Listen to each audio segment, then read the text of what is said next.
दिनेश की ओर आप सबका स्वागत है न्यूज़ टाइम के अंदर। कुंभ के मेले में बेईमानी की लिमिट क्रॉस हो गई। अब एक के बाद एक स्कैम और फ्रॉड निकल के आ रहे हैं कि उत्तराखंड की सरकार ने जिन लैब्स को टेस्टिंग का सौदा दिया था और जहां पे वो कई हज़ार टेस्टिंग कुंभ के मेले में कर रहे थे, ऑलमोस्ट वो सारे फिगर्स फेक हैं।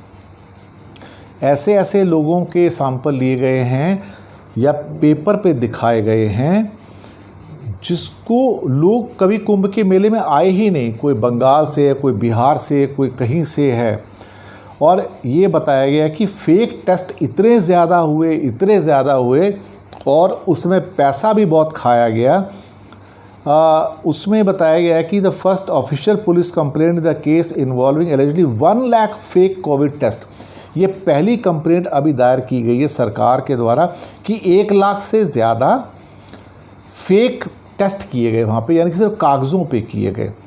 आप समझ सकते हैं कि लोगों की जान के साथ किस कदर खिलवाड़ किया गया।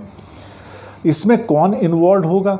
अब देखिए, जो प्राइवेट लैब्स जिनको टेस्टिंग के लिए दिया गया, एक टेंडर होता है, जब आपको वो सारा का सारा दिया गया तो उसके अंदर कौन इन्वॉल्व होते हैं? सारी सरकारी मशीनरी इन्वॉल्व होती है और उस सरकारी मशीनरी में सब लोग हैं, चाहे वो अधिकारी हों या नेता हों।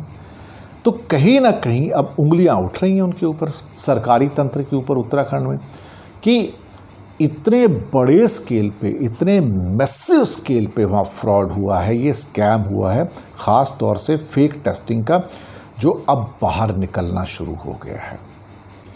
आप अंदाज़ा लगाइए कि बेईमानी की भी एक पराकाष्ठा होती है, ये उसको भी क्रॉस कर गया है। एक्चुअली जहाँ नज़र जाती है हिंदुस्तान में, तो एक से एक बढ़ के बेईमानी के नए नए सबूत निकल के आते हैं। चाहे वो राम जन्मभूमि ट्रस्ट से अभी कुछ खबरें निकल के आ रही हैं कि कुछ और धांधलेबाजियां निकल के आई हैं, वहाँ पर कुछ और प्लॉट खरीदे गए हैं जिसमें बीजेपी के लोग या कुछ और लोग इन्वॉल्व हैं, ट्रस्ट के लोग भी इन्वॉल्व हो सकते हैं।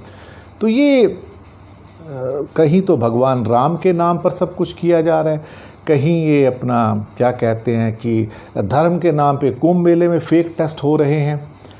ये नया भारत है। इस नए भारत से अब आप किसी भी किस्म की क्या कहूँ उसको मैं, कि हर जगह से अनैतिकता भरी खबरें आती हैं तो दिल दुखता है। ऐसा लगता है कि नैतिकता भी कहीं चद्दर ओढ़कर सो गई है और हर जगह अनैतिकता ही पांव पसार रही है। जिस कोने से देखो अनैतिकता की खबरें आती हैं और कोई खबर सुनने को ही नहीं मिलती। ये हाल है। शुक्रिया।